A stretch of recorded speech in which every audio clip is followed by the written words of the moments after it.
Welcome back, y'all. This is the Bluechip Breakdown, and I'm your host, Bull. Today, we're going to be taking a closer look at that status report that just came out last night for Alabama and for Tennessee. We're also going to be kind of comparing the speed of Alabama skill players on offense and defense to Tennessee skill players on offense and defense. I know that the speed has been a whole lot of talk, especially with us Tennessee fans. Can we match up with them physically on the field? And I'm talking more specifically with Tennessee's defense versus Alabama's offense. We'll also take a look at a few bets. We're going to try to win y'all some money. Please make sure to like and subscribe. All right, y'all. We're going to be starting off with the updated status report that just came out last night.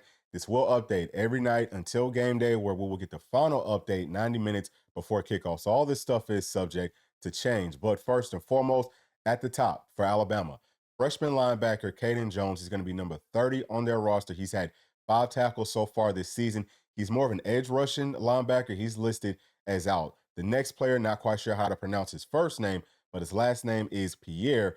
He's a linebacker. He's number 42. This season, he's had 4 tackles and 2 pass breakups. He's listed as questionable. Now, I'm a little bit thrown off with this because he did just post last week on his IG that he was having some sort of a surgery. It must have been a very minor surgery because it looks like he could go in this game.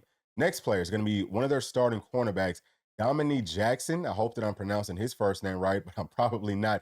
He's going to be number 1 on their roster so far this season. He has had 21 tackles, 4 pass breakups, and 2 interceptions. Now, he's dealing with a lower body deal. He actually had to leave the game, I want to say last weekend, but he was able to come back and then make the game-winning interception. So it looks like he's probably going to go. That would be really big if he could not go. Next player is wide receiver Kendrick Law. He's going to be number 1 for them on offense this season. He's had 2 catches for 41 yards and 1 touchdown. He's missed the last 2 games with some sort of a lower body deal, but it kind of feels like he's going to go in this one. Last player that we'll be talking about for Alabama is going to be Kobe Prentice. He's another wide receiver. He is number 6. He's out with a concussion, or I'm sorry, he's not out, but he's listed as probable. We'll see if he can go. So far this season, he's had 8 catches for 107 yards and 1 touchdown. So there's some pretty notable names right there for Alabama. But again, I would expect that most of those guys are probably going to try to go, maybe outside of the one that had that surgery. That's just weird to me. If you just had surgery, I think that you need to at least take 1 week off. But maybe he had the surgery a couple of weeks ago and he was just now posting it to IG last week.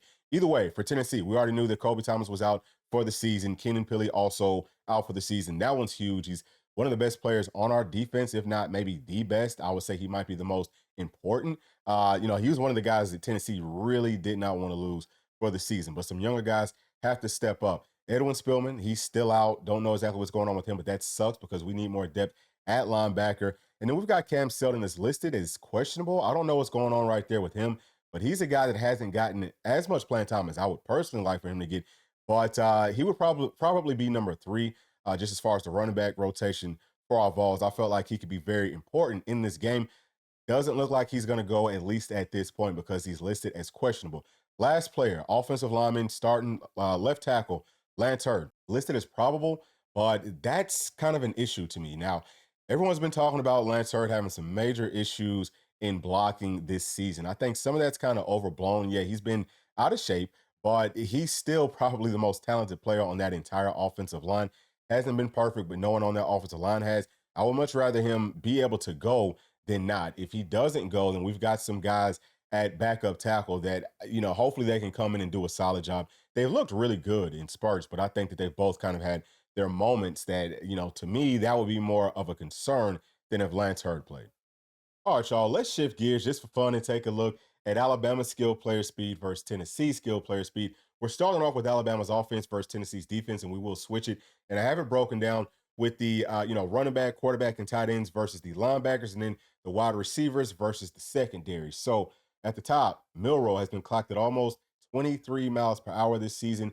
Jam Miller has been clocked at 22.3, and then Justice Haynes at 21.5. So all those guys can fly, okay? That looks like sub 4.4 numbers to me. And then the tight ends for Alabama, I was actually kind of shocked and looking at this. Very fast, both of them, but especially this one right here. 20.4 miles per hour, that's blazing for a daggum tight end. Now let's take a look at Tennessee's players inside of that box. Just some of them, right? James Pierce so far this season, he's been clocked as fast as 17.9 miles per hour. But with the guys up front, they don't always get an opportunity to get to their full max speed because they're not going to be running 10 to 15 yards on most plays, only running, 5 to 7 yards. So we know that James Pierce has been clocked as fast as 21 miles per hour.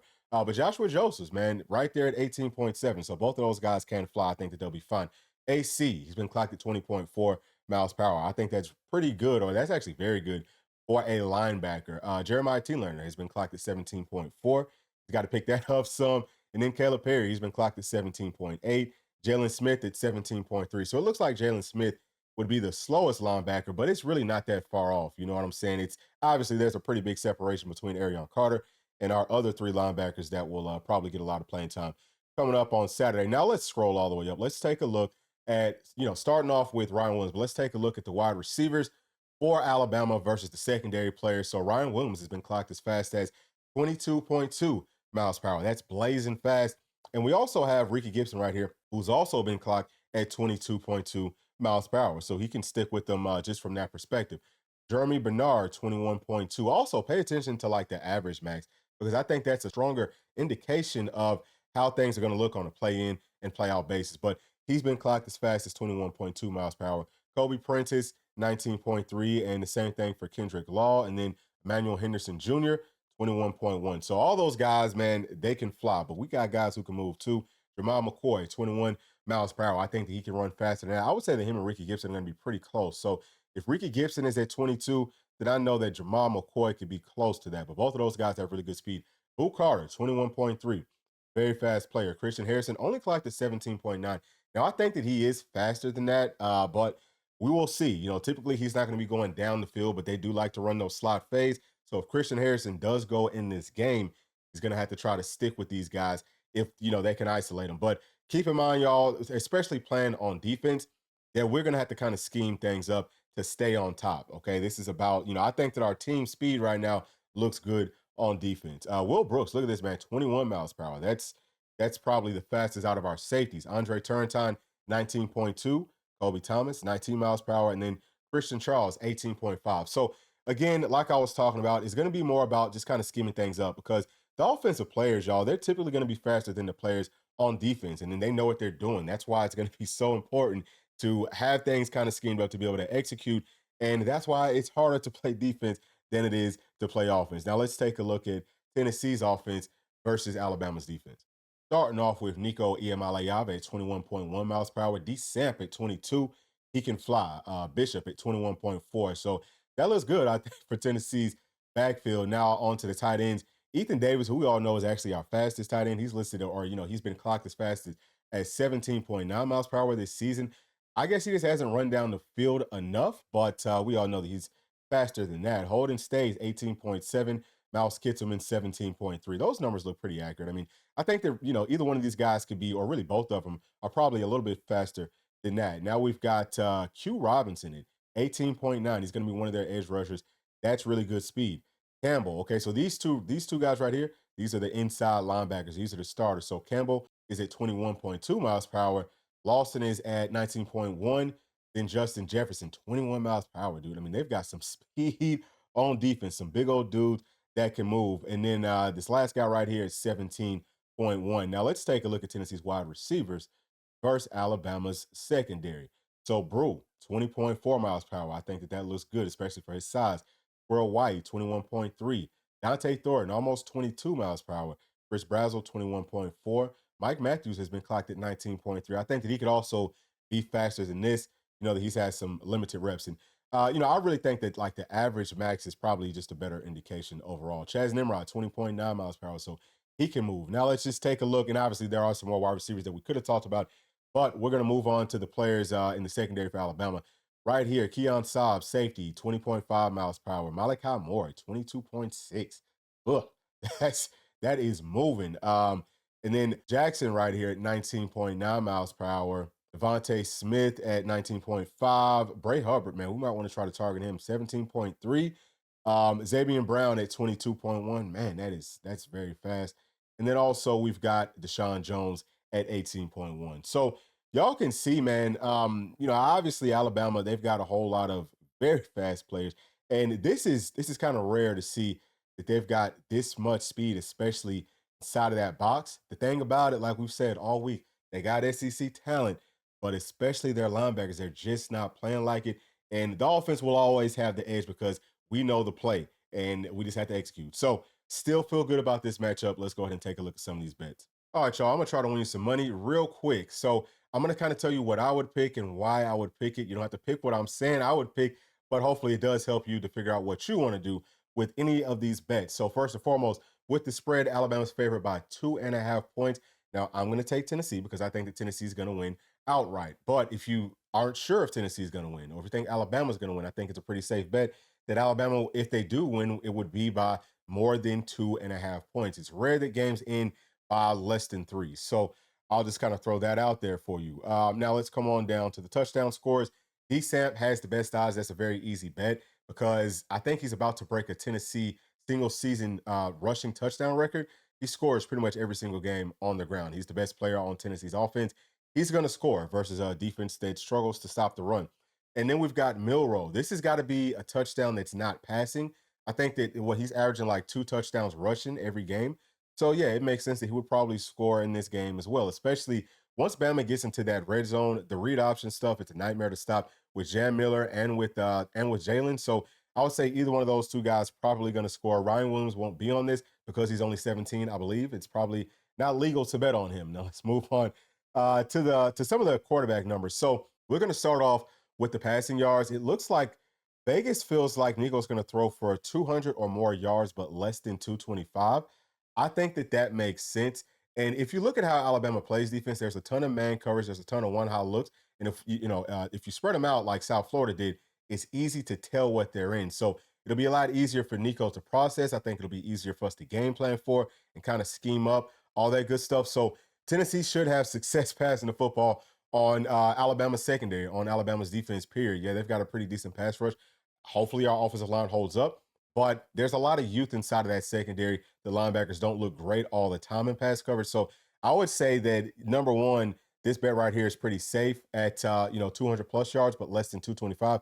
But if you're feeling froggy, I jump on this one because I do think that Nico is going to be throwing for closer to about 250 in this game. Just as far as Milrow goes, looks like his best odds are going to be at about 225, but less than 250. This is a game that I could very easily see Milrow having a lot of success through the air. But the biggest thing is really to stop Alabama's offense. You got to try to slow down Milrow's legs first and foremost. Tennessee's definitely going to try to do that. I think the Tennessee have a really nice game plan for that. But you also got to stop those deep shots because once they have to throw the football on more of the like intermediate stuff, the offense doesn't click as well. Now maybe they've upgraded some things over this past week where they can throw the ball more to like the intermediate stuff better. Okay, so if that does happen, then yeah, Milrow could have an absolute field day passing the football. But I think the old habits die hard. I mean, I've seen this offense at Washington and at some other places. It pretty much is what it is. It's about stopping those deep passes. So I think the Tennessee will have a good game plan for that. So I would say that the safest bet will be right here at 225 plus. But if you're feeling froggy, I think that there's a pretty strong possibility that Tennessee can hold Milrow under 200 yards passing. Now let's come on down to the rushing numbers for the quarterbacks. So it looks like Vegas thinks that Nico will rush for less than 25 yards. I think that that's fairly accurate. The thing about it is Alabama struggled to stop the running quarterbacks, every single team. So Tennessee's going to try to probably run Nico some, but how much is he going to be willing to use his legs and how much is it going to work with Nico? I don't know. Just because it kind of feels like the staff is scared to get him hurt, right? So knock on wood. But I would say that that's probably the safest bet. But there is also a world where Alabama continues to struggle to stop the quarterback running and Nico goes for 40 plus yards. I mean, maybe even 50 plus yards. So either one of those two, I think, if you want to make some extra money, that would be the way to do it. Now, just as far as Milrow's legs, we all know that it's going to be difficult to stop that. But over the past couple of weeks, I mean, his legs have not been as effective as it has been versus other teams. So maybe, programs and schools are starting to figure out how to shut down what he likes to do. I think it's just about keeping him contained. Don't let him run to the outside.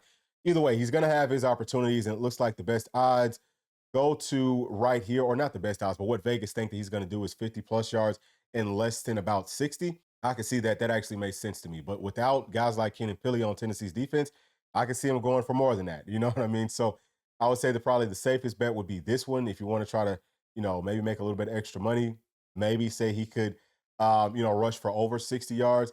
Now let's take a look at D Samp's rushing numbers, or D Samp's rushing odds right here. Looks like Vegas thinks that he's going to run for over 100 yards and less than 110 yards. I'd take that because, man, Alabama's defense has struggled to stop teams that can run. They're not a good run defense. They're not a good, pass stopping defense. They're not the best defense, period. But yeah, I think that D Samp is going to get a heavy dose of running that football. He's going to have some nice creases and lanes with that 3-3-5. It's a lot easier to run on anyway, just based off of the scheme. So yeah, D Samp over 100, I would definitely take that all day. Now, could he go for over 110? I think so. Obviously, he's going to be sharing time with, like we talked about, Nico and Bishop. But yeah, I think that D Samp is going to try to put the team on his back this weekend.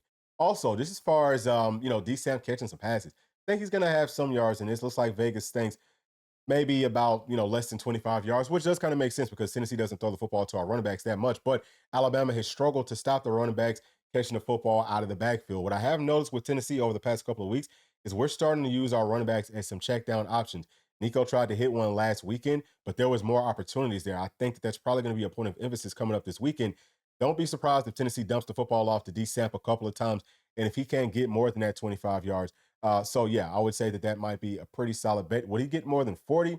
Probably not. I mean, that would be a stretch, but it is possible on some screens, on some shuttle passes, things like that, which is something else that Alabama has struggled to stop. Now, let's take a look at the wide receiver right here, Jeremy Bernard. He's going to be number 5 for Alabama for Tennessee fans that are watching this. He's really good. He's going to be wide receiver number 2. And I think that Tennessee is going to do a nice job of at least slowing down what Ryan Williams likes to do. I think he's averaging about 3.8 catches and 98 yards per game. It's somewhere in that ballpark. But I think that this is a game that maybe Jeremy Bernard could get some more opportunities, right? Like I think that he might get some more, he might be able to get a little bit more open because I do feel like Tennessee's going to try to double team Ryan Williams as much as possible. So looks like the best odds right here, or Vegas thinks that he's going to get 50 plus yards, but less than 60. I could see that. I could also see him getting more than 60. It's because, we'll see. It does kind of feel like Milroe likes to target Ryan Williams first, but man, look, this dude can ball as well. So I would probably take this 60 plus right here for the extra money. Let's take a look at Brew. Looks like Vegas only thinks that he's going to get 25 or more yards, but less than 40. I disagree with that. I think that this is a game that we all know that Nico loves to go to Brew. A lot of times he's throwing the interceptions going to Brew in that zone coverage. I don't think it's going to be as much zone coverage in this game. I mean, Alabama likes to run man. Whenever they do run zone, it's cover 3. It's easier to operate versus cover 3. So Nico's going to try to go to Brew, and he's going to have some better windows to throw the football to him, and Brew's going to be able to get open. We know that Brew's a big problem to try to stop. So this is, they're almost trying to give this money. This is a guaranteed. I would say, yes, he's going to get more than 25 yards in this game for sure. But can he get even more than that? I think that, man, Brew's going to go for about 50 plus. If it's me, if you really want to make some money, I would take that one, all right? I'm not going to say that that's one of my locks, but I would definitely take that. Now, let's just take a look at the first drive results, and that'll be it for this. The odds for Tennessee's first drive to be a touchdown is at plus 210. Looks like we got better odds to punt. I think that Tennessee is going to come down the field, and I think Tennessee is going to score. We've had really good opening game plan scripts. We probably would have scored last weekend versus Florida. Coulda, woulda, shoulda, but obviously we fumbled right there. That drive was looking really good. And really, I think that Florida's defense is going to be a lot tougher matchup than Alabama's defense. So, yeah, I would say that I would say Tennessee would at least get a field goal, man. It says field goal attempt. So any other is plus 500. Yeah, I might go any other here. Ooh, but I kind of think that Tennessee would probably score. If it's me, I would say Tennessee would probably score. But if you think Tennessee's going to get a field goal, it's going to make that field goal, then I think that you could go to any other. Okay, I hope I'm not wrong on that. You might need to check all the rules and all that type of stuff. But yeah, I think Tennessee would actually get the field goal. So, really it's the exact same odds if it's a field goal attempt or if it's any other. So there's really no harm, no foul there. Now on to Alabama. Looks like they've got pretty good odds to punt. That's what they're saying. They're saying that that the most likelihood is that they will punt. I like that, man. I think that they will punt. I could also see, like I said last week, any other thing happening like a turnover. I think that Tennessee could force a turnover on the opening drive with the crowd rocking, all that good stuff, man. I think that the crowd will definitely get to Alabama's team. But that's going to be it for this one, y'all. Just want to take a look at these bets just because the one week that we didn't do it, Arkansas won. So we're going to look at these bets every single week. But thank y'all so much for sticking all the way to the end. Please leave your thoughts down in the comments section. And also, please make sure to like, subscribe, hit that notification bell, share with your friends, family, and other volunteer fans. We'll see y'all tomorrow. Thanks. Peace.